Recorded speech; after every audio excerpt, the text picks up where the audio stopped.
Si ustedes pudieran ir un momentito, por favor, al libro de Nehemías, el capítulo 1 de Nehemías.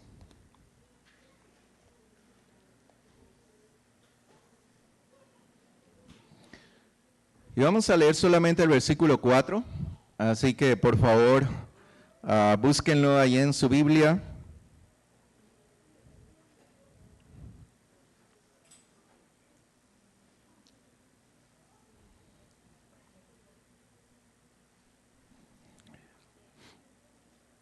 Nehemías capítulo 1 y el versículo 4. Cuando ustedes lo tengan, por favor, un momentito más en pie y vamos a leer la palabra de Dios.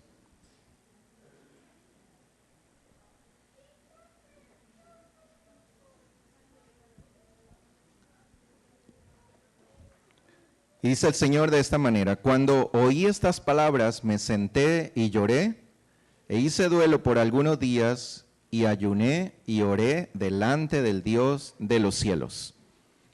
Si me ayudan a leerlo una vez más, vamos a leerlo una vez más. Cuando oí estas palabras me senté y lloré, e hice duelo por algunos días, y ayuné y oré delante del Dios de los cielos. Gracias, Señor, por tu santa palabra. Y como es tu palabra, Señor, nosotros por nosotros mismos no la podemos entender. Por eso, Señor, en este día pedimos tu ayuda para que tú que la escribiste nos expliques y nos digas, Señor, qué es lo que tú quieres decir con todo esto.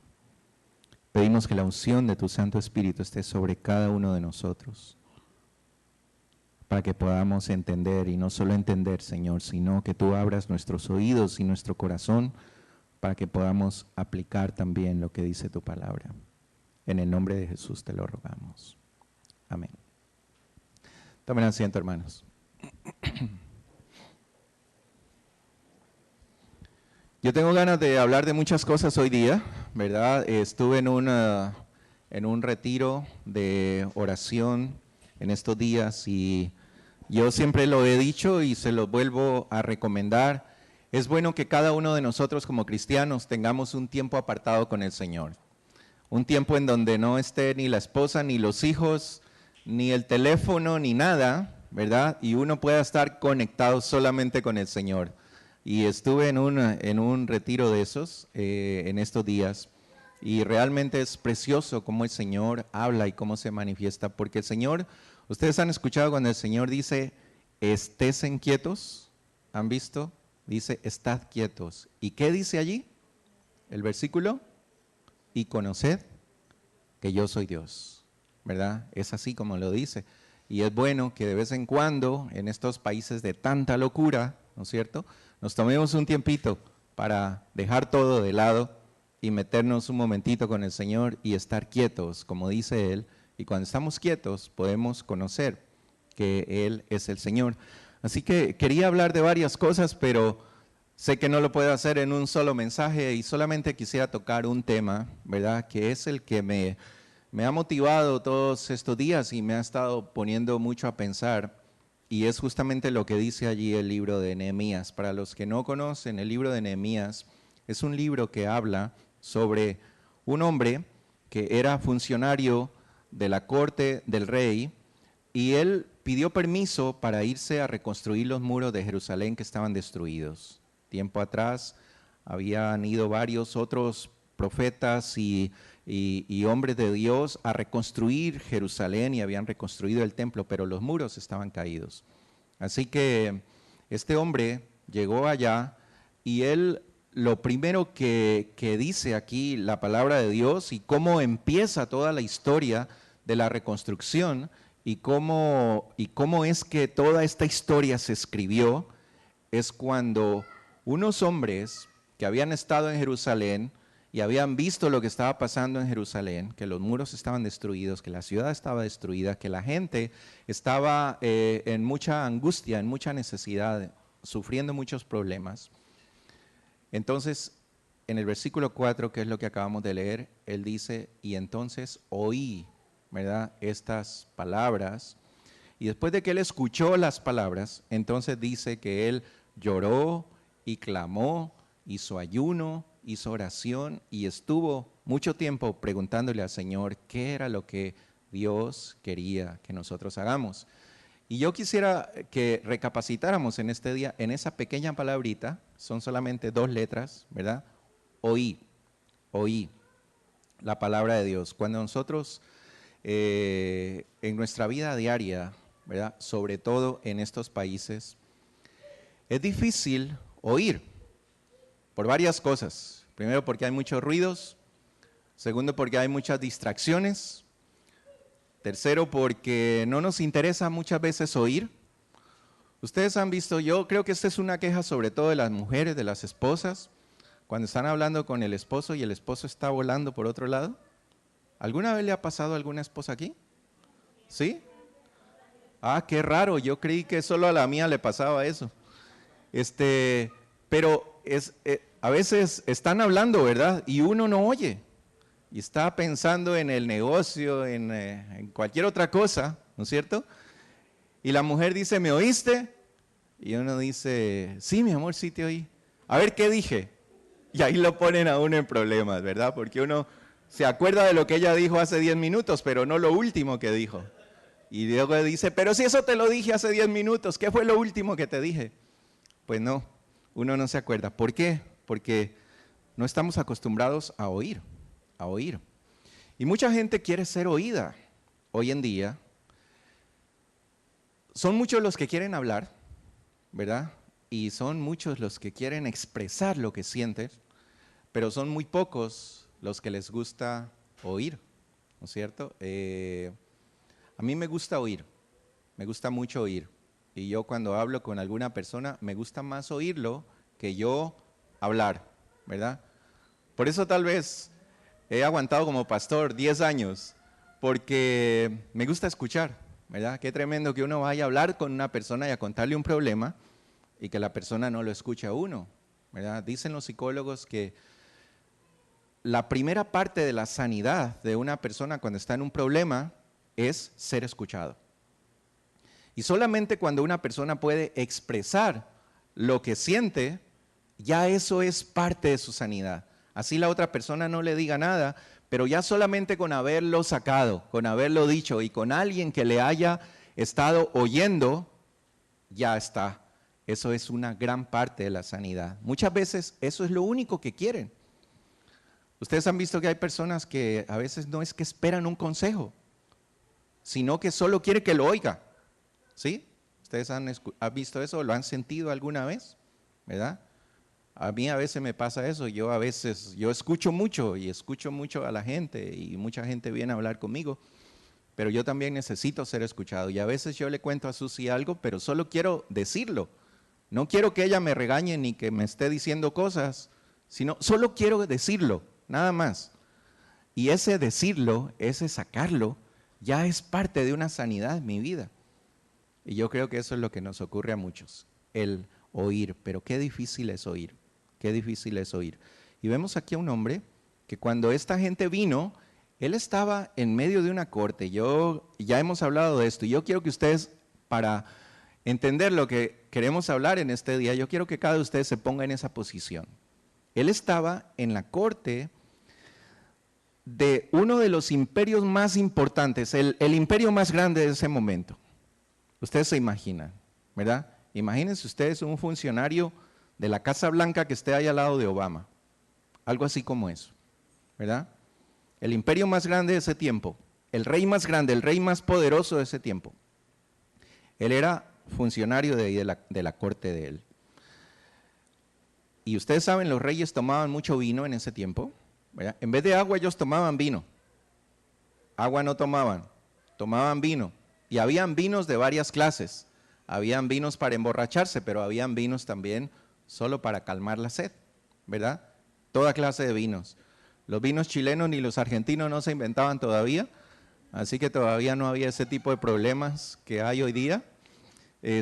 Pero ellos bebían mucho vino y posiblemente el copero del rey era uno de los hombres más ocupados del imperio, porque tenía que andar atrás del rey y apenas el rey quería una copa de vino tenía que servírsela en la mejor copa, en el mejor cáliz que tenían, una copa de oro, tenía que estar bien limpia, tenía que asegurarse que ese vino no estaba envenenado, y él era el primero que tenía que tomar el vino, y él era el primero que se moría si es que el vino estaba envenenado, ¿verdad? Es decir, un hombre súper ocupado. Pero dice que cuando vinieron estos desterrados de la tierra de Jerusalén, ¿verdad? Fueron a hablar con él y él los escuchó. Porque dice ahí el versículo 4, cuando oí estas palabras. Y estaba yo meditando en esto, y ustedes saben, siempre soy muy curioso allí, me llegan noticias y me llegan cosas en el internet, muchos de ellos los desecho, porque no todo lo que hay en el internet es bueno. Yo quiero que ustedes, hermanos, aprendan a tener cuidado con eso, por favor, y cuiden sobre todo a sus niños, lo que los niños están viendo en el internet. Nunca dejen un computador solo con un niño. Es mejor dejarle una pistola que un computador con un niño frente a él, porque todo lo que hay hoy día en el computador es peor que lo que nunca se ha escuchado y que lo que nunca hemos visto. Posiblemente como padres todavía no nos imaginamos el alcance de las cosas que hay en el internet con un propósito, destruir a los niños, porque ese es el objetivo del enemigo hoy día. Él sabe que si destruye a estos niños, después de 10 años, la sociedad va a estar destruida. A nosotros posiblemente ya no puede hacer muchas cosas de esas, pero hoy día, y saben, es impresionante hoy día los niños cómo manejan el computador. ¿Ustedes han visto? A veces niños que no saben todavía ni leer ni escribir, están ahí y le mueven el mouse y todo, porque la tecnología hoy día está haciendo las cosas cada vez más fáciles, para que los que no saben lo puedan hacer, para que los niños que no saben ni leer ni escribir puedan meterse al computador y puedan ver todo lo que están viendo allí. Y es terrible todo lo que se ve allí. Así es que, y no todo lo que brilla es oro, ¿verdad? Ustedes han oído ese dicho, no todo lo que escuchamos respecto a Dios en el internet es bueno, ¿verdad? Por más grande predicador que sea, por más iglesia grande que tenga, por más que sea el hombre más famoso y el más reconocido del momento, ¿verdad? No podemos creer todo lo que está allí. No podemos creerlo, ¿no? La multitud no es sinónimo del poder de Dios. El Señor generalmente no ha sido un Señor de grandes multitudes. El Señor escogió 12 hombres para crear un imperio espiritual en el mundo. El Señor escogió un pequeño pueblo, una nación insignificante para glorificarse a través de ellos. Y no piensen ustedes que porque es un tremendo predicador que tiene una gran iglesia, su doctrina es sana. Tengan mucho cuidado con eso.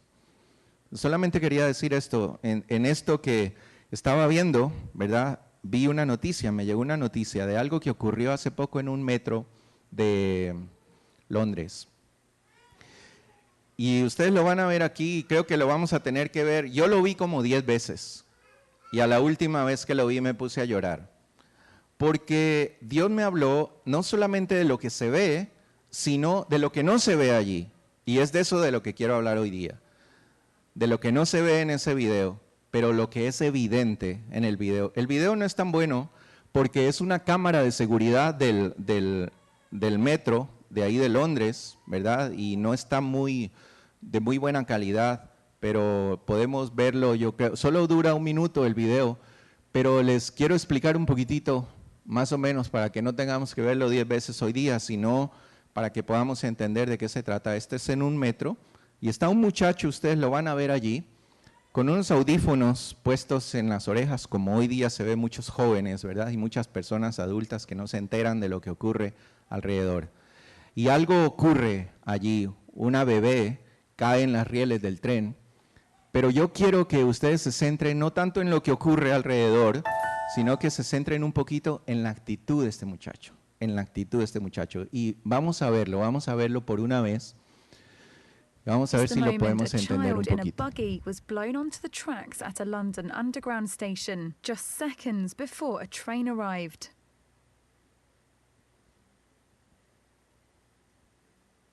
This CCTV footage shows the moment a child in a buggy was blown onto the tracks at a London Underground station just seconds before a train arrived. In the frightening footage released by British Transport Police, a couple are seen leaving the pushchair at the bottom of the stairs close to a platform while they went to assist other family members. But a strong gust of wind blew the unattended buggy, carrying the child onto the tracks, with an incoming train moments away from arriving. After realising what had happened, the child's panic-stricken mother rushes onto the tracks to carry the baby and the pushchair back onto the platform.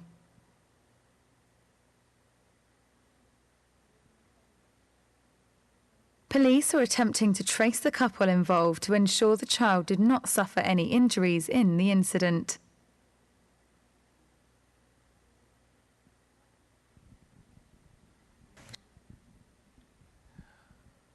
Ahora, solamente quería explicar un poquito algunas cosas para que lo entiendan un poquito mejor, ¿verdad? Si lo podemos ver de nuevo, Josué, pero este muchacho, y centren, como le dije, un poquito la atención en la actitud de este muchacho.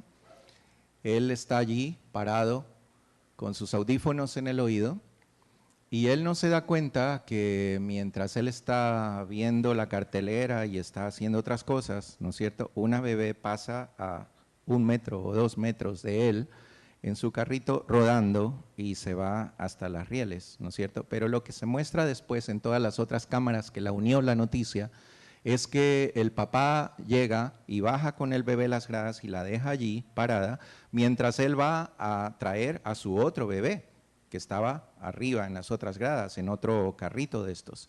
Y entonces cuando el papá regresa, el bebé ya se había salido hacia las rieles y entonces una señora que estaba posiblemente viendo atrás de la puerta, ella sale corriendo y se mete y coge el bebé y coge todo lo que se cayó sobre las rieles. Pero si ustedes ven, el tren acababa de pasar y estaba por llegar otro tren, es decir, que la situación era muy peligrosa. Pero ya cuando lo cogen al bebé y todas esas cosas, fíjense otra vez en la actitud del muchacho, en qué es lo que el muchacho hace o cómo se comporta. Shows the moment a child in a buggy was blown onto the tracks at a London Underground station just seconds before a train arrived. In the frightening footage released by British Transport Police, a couple are seen leaving the pushchair at the bottom of the stairs close to a platform while they went to assist other family members. But a strong gust of wind blew the unattended buggy, carrying the child onto the tracks, with an incoming train moments away from arriving. After realising what had happened, the child's panic-stricken mother rushes onto the tracks to carry the baby and the pushchair back onto the platform.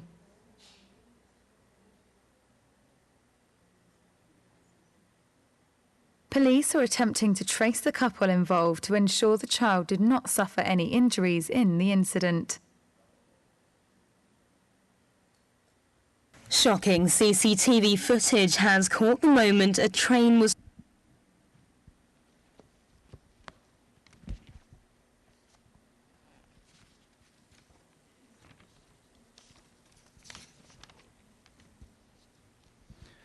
Yo quería que reflexionemos un poquito sobre esto, ¿verdad? Porque lo vi varias veces porque me impactó al principio como noticia, ¿no es cierto? Pero luego de varias veces que lo vi, el Señor impactó mi corazón en el sentido de que esa actitud que vemos allí en este muchacho, ¿no es cierto?, es la misma actitud espiritual que estamos viendo nosotros hoy día en la iglesia del Señor.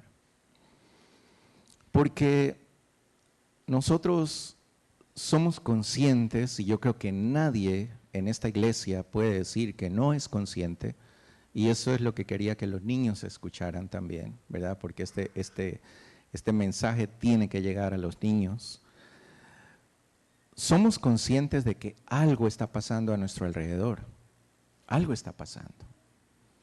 Vemos el clima. Muchos no creen, muchos cristianos no creen en el calentamiento global y todas las cosas que hoy día están sucediendo con el clima. Es parte de un deterioro de la naturaleza que el mismo hombre ha provocado por tantas cosas que hemos hecho en contra de la naturaleza. Pero algo está pasando. Pero, ¿qué más? Vemos las noticias y vemos que hoy día está haciendo 3 grados allá afuera, cuando debería estar haciendo en el invierno canadiense, debería estar haciendo menos 20 o menos 30 o menos 40 grados, como otros años. Ah, sí, qué lindo, ¿verdad? Está. Sí, es lindo. Para nosotros es lindo. Pero eso que está pasando aquí afuera está afectando a todo el mundo. Hay animalitos que se están muriendo en el Antártico. Hay gente que está muriendo por falta de alimento, porque las lluvias no están cayendo a tiempo, porque la sequía está consumiendo los terrenos, porque muchas cosas están ocurriendo en la naturaleza. Pero también están ocurriendo cosas con el hombre. Están ocurriendo cosas con el hombre, al igual que ese bebé que se cayó a las rieles del tren y estaba a punto de ser atropellada por un tren. Los hombres hoy día están sufriendo eso. A nuestro alrededor, no tenemos que irnos al África, hermanos. No tenemos que irnos a otro país. Aquí a nuestro alrededor hay gente que está sufriendo, hay gente que está sentada a nuestro lado pensando en cómo quitarse la vida. Hay compañeros nuestros de trabajo que tienen un tremendo problema en su hogar, con su esposa, con sus hijos. Y están allí a nuestro alrededor. Hay cosas que están pasando hoy día con la iglesia del Señor. Y lo que les decía al principio, si ustedes se meten al internet y ven todo lo que está pasando en las iglesias, mejor no lo vean, hermanos. Yo la verdad que me he quedado temblando de ver lo que está pasando en las iglesias hoy en día. Y yo soy un convencido de que la iglesia evangélica hoy día necesita una reforma como hace 500 años la necesitó la iglesia tradicional, la iglesia católica. Necesita un Lutero que se levante hoy día y que haga reflexionar a la gente que lo que están haciendo, que lo que estamos viendo en las iglesias, que lo que estamos viendo en los altares, que lo que estamos viendo, lo que ocurre en las iglesias evangélicas hoy día, es una vergüenza, es una vergüenza. Yo, no sé ustedes, pero yo personalmente prefiero no decir que soy evangélico. ¿Tú qué eres? Yo soy cristiano. ¿Pero qué cristiano qué? Prefiero, hermanos, prefiero, y en estos países se entiende un poquito mejor eso, ¿verdad? Prefiero decir protestante que evangélico. Porque ustedes dicen evangélico y lo que está pasando en las iglesias hoy día y lo que la gente está viendo de las iglesias es triste. Yo recuerdo antes, cuando yo viajaba a los Estados Unidos, no he viajado mucho allá en cuestiones personales de la iglesia o algo así, he viajado unas 3 veces tal vez o 4 veces. Pero hace años cuando yo viajaba, cuando yo me presentaba ya en migración y yo decía que yo era pastor, ¿verdad? El de migración, bienvenido, sigue, ¿verdad? La última vez, que fue hace 2 o 3 meses atrás, que fui a Estados Unidos, yo dije soy pastor y ¡pum!, se le pararon las antenas al de migración, ¿verdad? Ah, pastor, sí. ¿Y a dónde vas? No, que voy a una iglesia. ¿Y a qué vas a hacer? Voy a predicar, me invitaron a predicar en el aniversario de la iglesia. Ah, sí. ¿Y quién pagó tu pasaje? Yo me quedé frío porque yo dije, ¿alguien le contó algo? No. Yo lo pagué. Ah, ¿y te van a devolver ese dinero? Le digo, no sé, yo espero que sí. I hope so. Y cuando estés allá, ¿ellos te van a dar alguna ofrenda? ¿Te van a dar ofrenda? Le dije, pues, no sé. Bueno, ¿y si te dan, cuánto te darían? No sé. No creo que me den porque es una iglesia pequeña. Ah, bueno, miró, chequeó la cámara.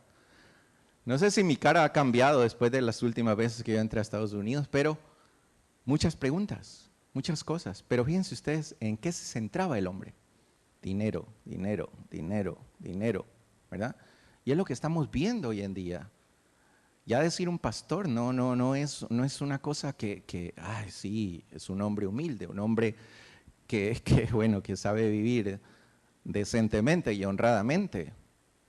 Hoy día los pastores viven en casas de 10 millones de dólares y tienen helicópteros privados para ir a jugar golf. Y entonces estamos viendo todo lo que está pasando en nuestra iglesia, estamos viendo cómo la gente a nuestro alrededor está perdiéndose sin Dios. Y no solamente la gente allá afuera, nuestras familias, gente de nuestra familia, que todavía no conocen al Señor. Y que Dios no quiera que no sea que no conocen al Señor porque nos conocen a nosotros. Todavía hay mucha gente que está perdiéndose. Pero hermanos, miren, la queja del Señor es, ustedes tienen oídos, pero no oyen. Tienen ojos, pero no ven. Tienen un corazón de carne, pero parece que fuera un corazón de hierro. Es la queja del Señor. Y no estoy diciendo la queja del Señor hoy día, ha sido la queja del Señor siempre, desde la primera iglesia que Él fundó. Y no me refiero al Señor Jesús, porque yo creo, muchos no creen, pero yo creo que la primera iglesia viene del Antiguo Testamento, el pueblo de Dios, la primera congregación, la primera iglesia que Dios formó. Y desde ese tiempo, Él se quejó con la iglesia, de que la iglesia está haciendo otras cosas y está metida en tantas otras cosas y en tantas otras actividades, y los miembros de la iglesia están haciendo cosas que no son las que Dios quiere que hagamos. Hermanos, yo quiero que podamos entender en este día que hay cosas importantes en nuestra vida, pero hay cosas trascendentes en nuestra vida. Y las cosas importantes no pueden ser mayores ni requieren más atención que las cosas trascendentes. Porque las cosas importantes que nosotros creemos que son importantes, algún día van a desaparecer. Todo lo que estamos acumulando, todo lo que tenemos, ¿verdad?, a nuestro alrededor, nadie se va a llevar nada. Y mientras más tenga, más rica va a quedar la viuda, ¿verdad? Y más problemas van a haber.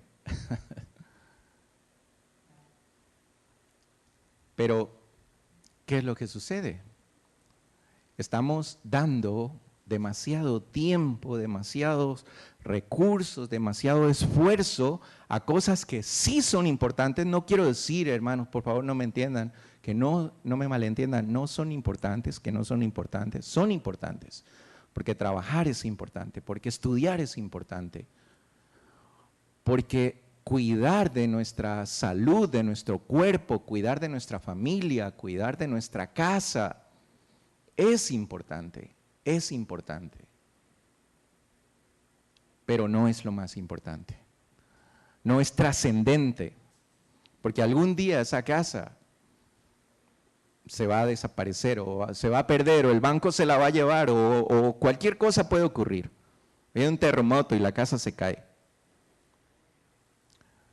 Pero las cosas trascendentes, las cosas espirituales en nuestra vida van a durar eternamente. Van a durar eternamente. Y un día vamos a estar parados allí frente al Señor. Vamos a estar parados frente al Señor y el Señor te va a preguntar no por las cosas importantes en tu vida. Tengamos claro eso, hermanos. Tengámoslo bien claro. Él no te va a preguntar cómo te fue en el trabajo, cuánto te pagaban la hora, qué tal el carro que tenías, el carro que yo te di, o qué tal la casa en que vivías. Él no te va a preguntar nada de esas cosas. El Señor te bendice con todo eso. El Señor te da a manos llenas porque somos sus hijos. Pero cuando estemos parados allá, Él te va a preguntar por las cosas trascendentes en tu vida. ¿Qué hiciste con los dones que yo te di? ¿Qué hiciste con las personas que yo puse a tu alrededor para que les hables de mí? ¿Qué hiciste con tu iglesia? ¿Qué hiciste con mi casa? ¿Ustedes creen que algún día el Señor nos va a preguntar eso? ¿Qué opinan? Solamente díganme que Él nos va a preguntar qué hicimos con su casa. Él no te va a preguntar qué hiciste con tu casa, ¿verdad? Porque lo que sucede en tu casa no es problema tuyo, es de Dios, ¿verdad? Tú puedes hacer lo mejor que puedas con tu casa, pero si Dios, dice la palabra de Dios, si Dios no guarda la casa, en vano es el que trabaja en la casa, haciendo cualquier cosa. Es Dios el que guarda la casa. Porque tú puedes poner el techo bonito y al día siguiente puede caer un rayo y se acabó el techo. Entonces, nuestro trabajo depende de Dios, depende de que Dios guarde nuestras cosas. Es Dios el que guarda, es Dios el que se encarga de nuestras cosas. Y Dios no te va a preguntar allá qué hiciste con tu casa, pero sí, hermanos, yo creo que Dios te va a preguntar qué hiciste con mi casa. ¿Qué hiciste en mi casa? ¿Qué fue lo que hiciste en mi casa? Yo quisiera que fuéramos por un momento al libro del profeta Isaías. Isaías capítulo 29, si ustedes lo pueden buscar ahí en sus Biblias, capítulo 29, versículo 13. Dice el Señor: porque este pueblo se acerca a mí con su boca y con sus labios me honra, pero su corazón está lejos de mí, y su temor de mí no es más que un mandamiento de hombres que les ha sido enseñado. Y me impactó mucho este versículo porque la vez anterior que Dan predicó aquí, él nos habló del temor de Dios. Y una de las cosas que me impactó de ese mensaje, ¿no es cierto? Porque yo siempre había escuchado lo que generalmente se dice como para ablandar un poquito las cosas con el Señor, ¿verdad? Porque siempre tendemos a ablandar las cosas con Dios y a pensar que Dios es un Dios bueno, que no nos castiga, que no nos habla muy duro porque nos vamos a resentir, que no hace nada malo en nuestras vidas, que bueno, todas esas cosas que pensamos, ¿verdad? Si Dios es un Dios bueno, pero Dios es un Dios de justicia también. Y Dios es un Dios que se enoja con algunas cosas. Cuando estamos haciendo cosas malas, Él se enoja, ¿o no? ¿Ustedes creen que Él es como el abuelito que, no, mi hijo, ya, como la abuelita de los niños les decía, ¿verdad? Ustedes como papás, ustedes eran los que tenían que educarlos. Ahora nosotros estamos para malcriarlos, ¿verdad? Y eso, muchas veces pensamos que Dios es así, el abuelito. Bueno, que sí, mi hijo, no importa, mi hijo, está bien, ya. Dios no es así. Dios no es un abuelo. Dios es nuestro papá. Y es nuestro papá justo, nuestro papá que es bueno, pero que también es justo. Que también le molesta algunas cosas que hacemos, que también le disgusta algunas cosas que hacemos. Y se enoja y nos castiga. Como todo papá bueno, que castiga a su hijo no porque le quiere hacer daño, sino porque lo quiere formar. Y entonces, yo también pensaba eso, bueno, el temor de Dios es un respeto reverente, ¿verdad? Eso es lo que nos han enseñado muchas veces. El temor de Dios, un respeto reverente al Señor.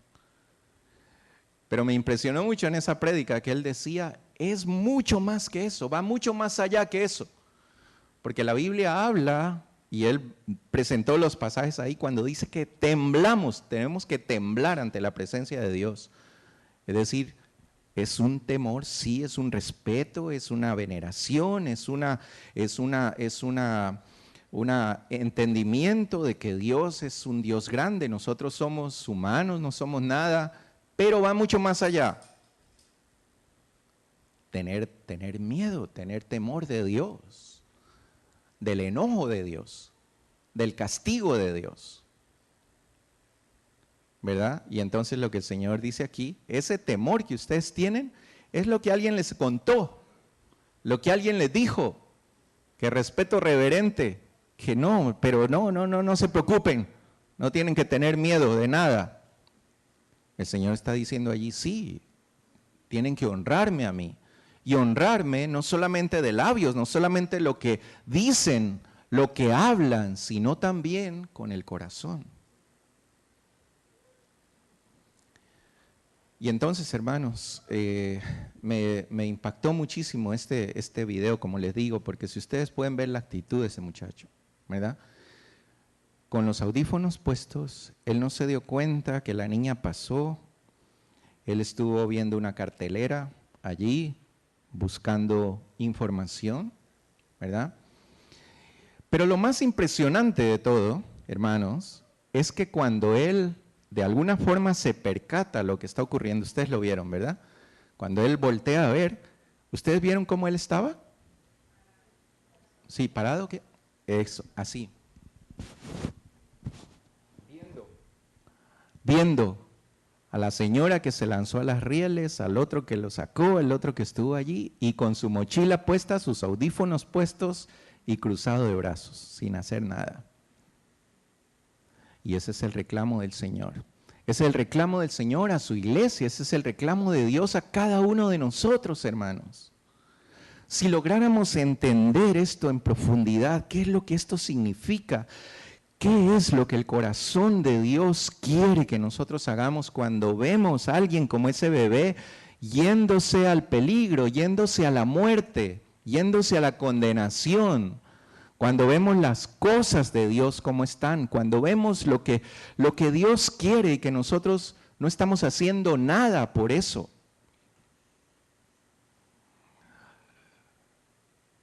Y muchas veces ni nos enteramos.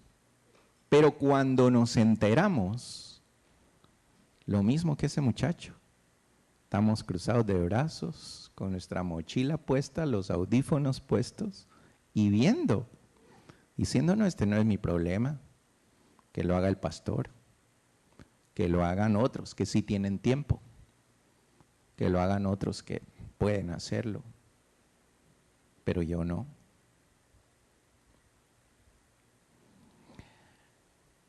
Y para terminar quería decir esto.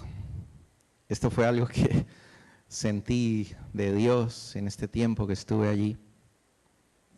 Y fue, Dios siempre pone epitafios. ¿Todos saben lo que es un epitafio? Cuando uno se muere, le ponen la losa esa, ¿verdad? Allí, a la cabeza.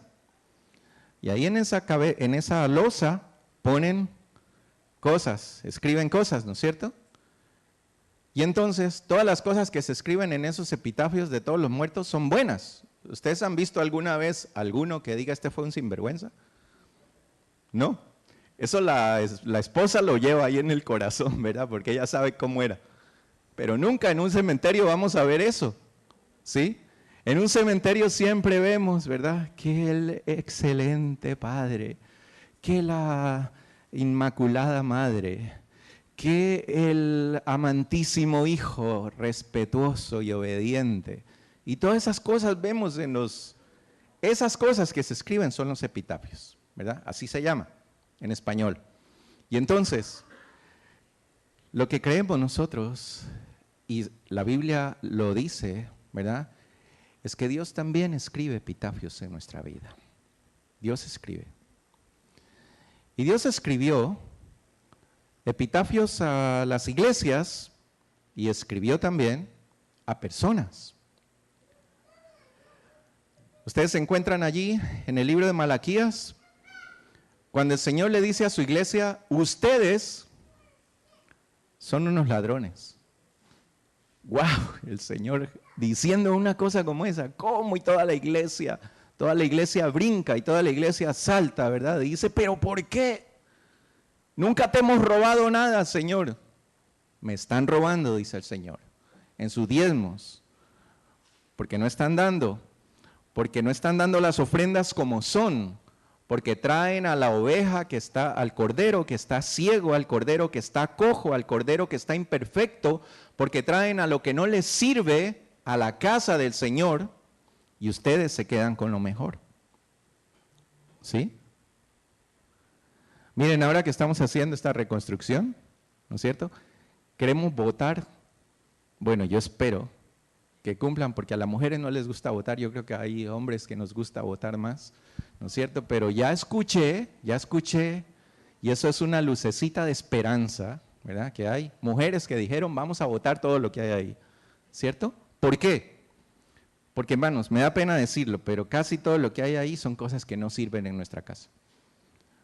Muchos de nosotros no tendríamos ese tipo de cosas que tenemos aquí en la cocina, en la casa del Señor. Y de pronto cuando no sirve en la casa, lo traemos acá. Pero muchos de nosotros no tendríamos eso. Pero está en la casa del Señor, pero no está en nuestra casa. Y ese es el reclamo del Señor al pueblo de Israel. Ustedes me traen la oveja que está coja. Me traen la que está ciega, la que no les sirve, la que no produce, la que no hace nada. Y ustedes se quedan con lo mejor, ¿verdad? Es el reclamo del Señor, y ese es el epitafio que Dios puso allí en ese pueblo, ¿verdad? En el libro de Apocalipsis encontramos el epitafio que Dios puso a varias iglesias que el Señor tenía en el Asia de Éfeso. ¿Qué dijo de Éfeso?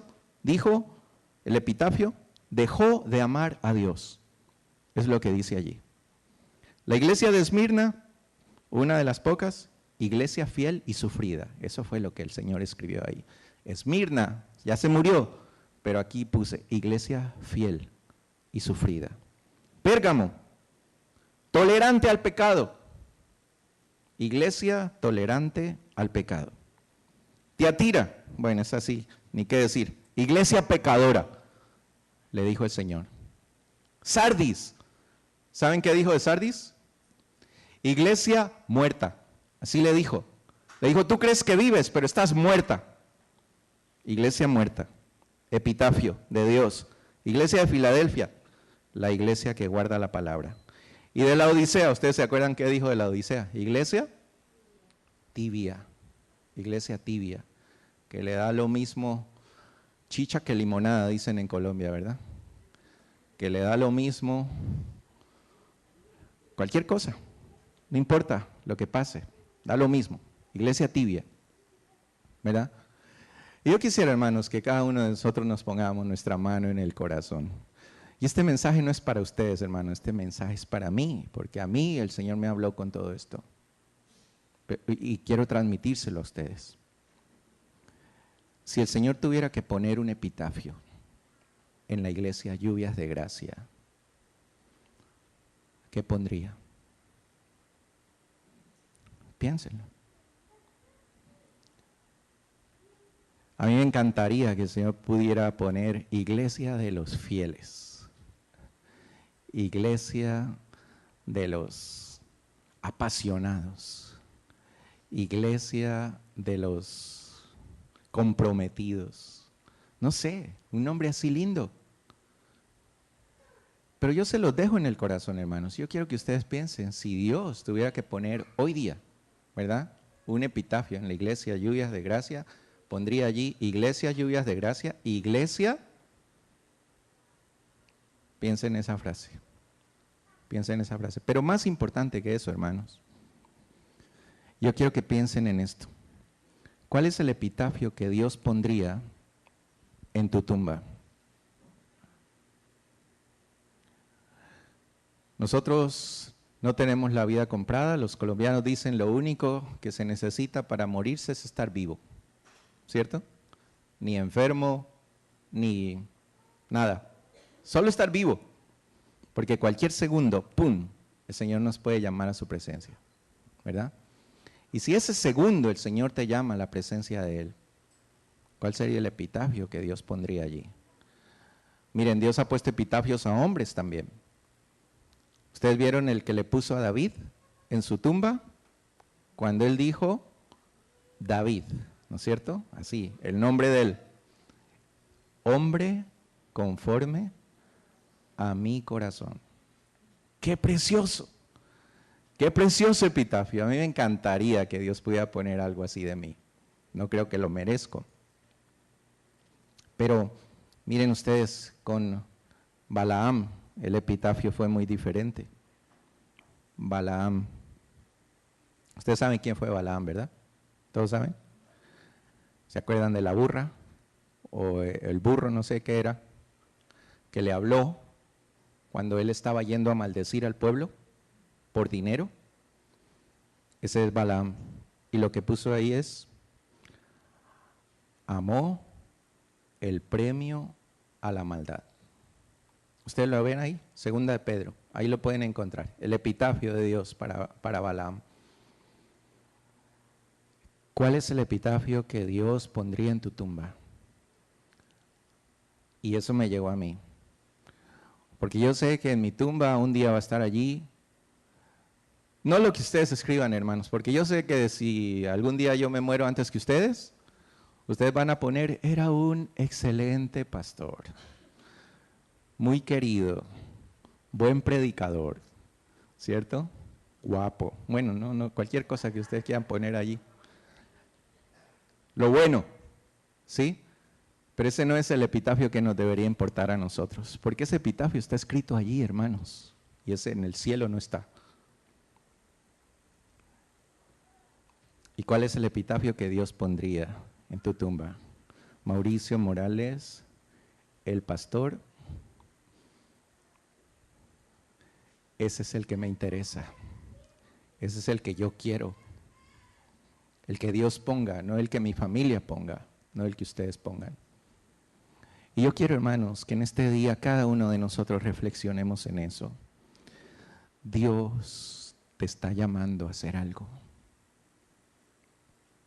No podemos ser más indiferentes, no podemos estar con los audífonos puestos, no podemos más estar cruzados de brazos, no podemos más dejar que otros hagan lo que Dios quiere que tú hagas.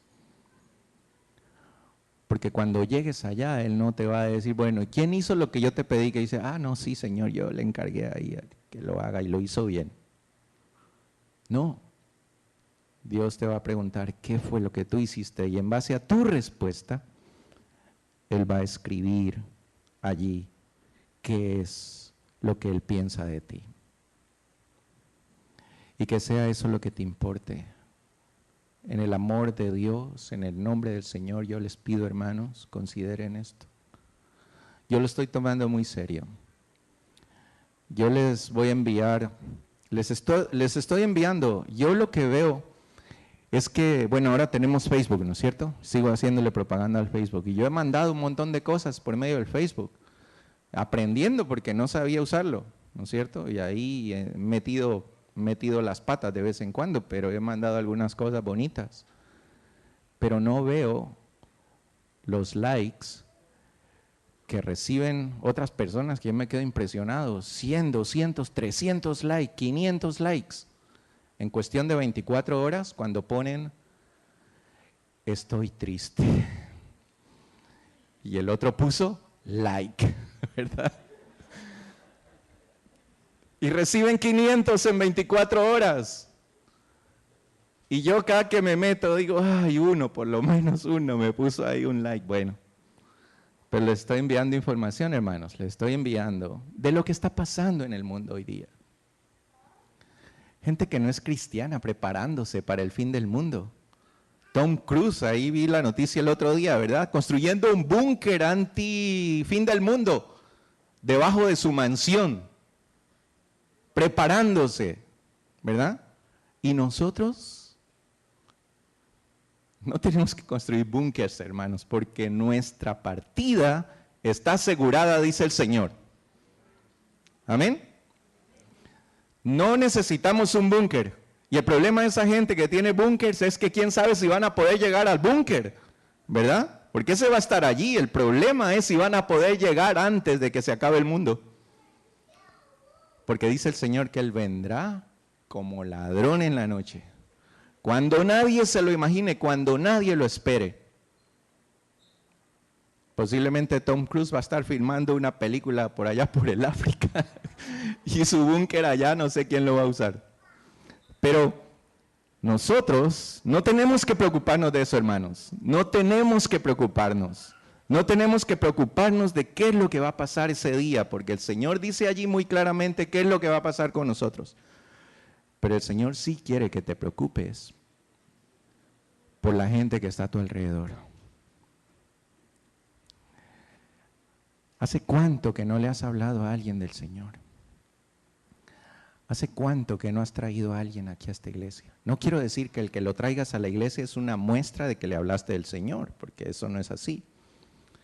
Pero de alguna forma, ¿no es cierto? Cuando le hablamos a gente del Señor, pues, bueno, ven a mi iglesia a visitarnos por lo menos.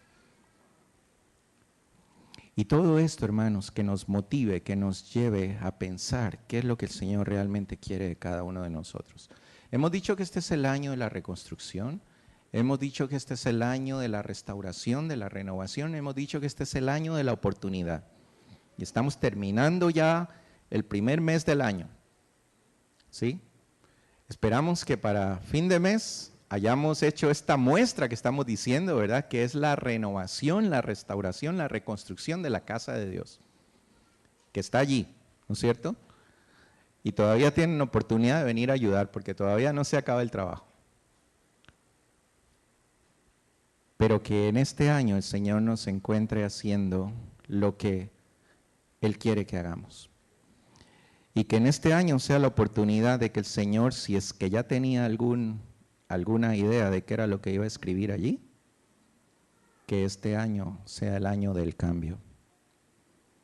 Y que lo que el Señor va a escribir allí, de esta iglesia y de tu vida, sea lo mejor. Yo quisiera, por favor, que inclinemos nuestra cabeza, vamos a orar, vamos a meditar por un momento en lo que está. Yo siento mucho por los niños que no fueron a la escuela dominical, pero niños, yo quería que ustedes escuchen esto, porque este es un mensaje para ustedes también. Hay niñitos a su alrededor que están sufriendo por sus hogares, porque no los quieren como los quieren a ustedes, porque no los cuidan como los cuidan a ustedes. Hay niñitos allí que las escuelas, al igual que a ustedes, les están enseñando cosas que no son correctas y ellos lo están creyendo. Ustedes no lo creen porque están aquí en la iglesia, porque sus padres son cristianos, porque les enseñan algo diferente, pero ellos lo están creyendo. Y cuando ese niño crezca, va a hacer las cosas que le están enseñando, porque para él son normales. Y Dios los ha llamado a ustedes, niños, allí a esas escuelitas, con esos amiguitos alrededor de ustedes, para que ustedes les hablen, para que ustedes les digan, ¿vieron ese muchachito allí con esos audífonos puestos? Dios no quiere que ustedes hagan eso. Ustedes saben, ustedes conocen la verdad, ustedes saben qué es lo que Dios quiere de nosotros y ustedes, niños, están en la obligación delante de Dios de ayudar a esos niñitos a su alrededor, para que ellos no crean lo que les enseñan, para que ellos, si están sufriendo por problemas en sus hogares con sus papás o con sus hermanitos, ellos también sepan que hay un Dios que los ama, que hay un Dios que los quiere, que hay un Dios que los cuida.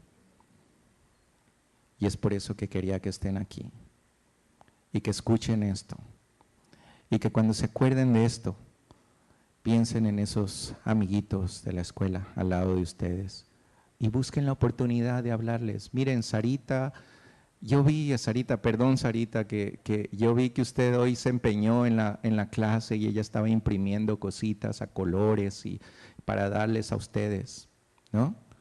Pero miren qué lindo que ustedes vayan donde esos niños y le lleven algo, una cosita de esas y le digan, mira lo que aprendí en la escuela el domingo, ¿qué te parece? ¿Te gusta? Te lo regalo para que lo leas, para que lo veas. Eso es lo que Dios quiere que nosotros hagamos, ¿sí? Bendito Dios. Te adoramos, Señor, te adoramos en este día. No podemos menos, Señor, que postrarnos delante de tu presencia, Señor, y decir, queremos hacer lo que tú nos pides hacer. Hemos estado posiblemente muy metidos en las cosas importantes, pero hemos descuidado, Señor, tus cosas, las cosas que son trascendentes en nuestra vida. Y en este día, Señor, nosotros queremos decirte, queremos poner nuestra vida delante de ti. Queremos poner nuestra vida. Queremos que tú motives, que tú calientes nuestro corazón, Señor, para entender qué es lo que tú quieres que hagamos, Señor, así como ese siervo tuyo, Nehemías, que cuando escuchó lo que estaba pasando, él se puso a clamar y se puso a llorar, hizo un plan en su corazón para ayudar, Señor, a ese pueblo que estaba en sufrimiento. De esa misma forma, Señor, que tú abras nuestros ojos, nuestros oídos, para que podamos escuchar. Y para que cuando escuchemos, Señor, podamos sentir lo que ese hombre sintió, Señor.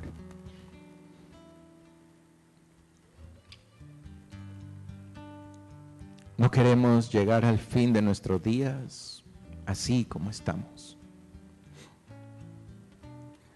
Tú has librado a esta iglesia, Señor, y la has mantenido todo este tiempo. Es tu iglesia, Señor, es tu iglesia. Y tú no has permitido que esta iglesia sea destruida. Pero, Señor, que el día que esta iglesia llegue a su fin, aquí en la tierra, que tú puedas escribir el mejor de los epitafios, Señor, para esta iglesia tuya. Y que todo lo que diga allí en ese lugar, Señor, le recuerde a los hombres y a las mujeres de este país y de cualquier país del mundo que había una iglesia tuya, Señor, aquí en Toronto. Y que esa iglesia hizo lo que tú le pediste hacer.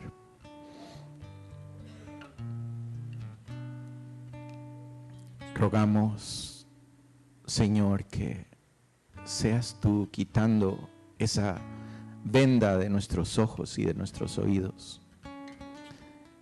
Que pongas un corazón de carne, Señor. Un corazón compasivo. Un corazón dispuesto para ti.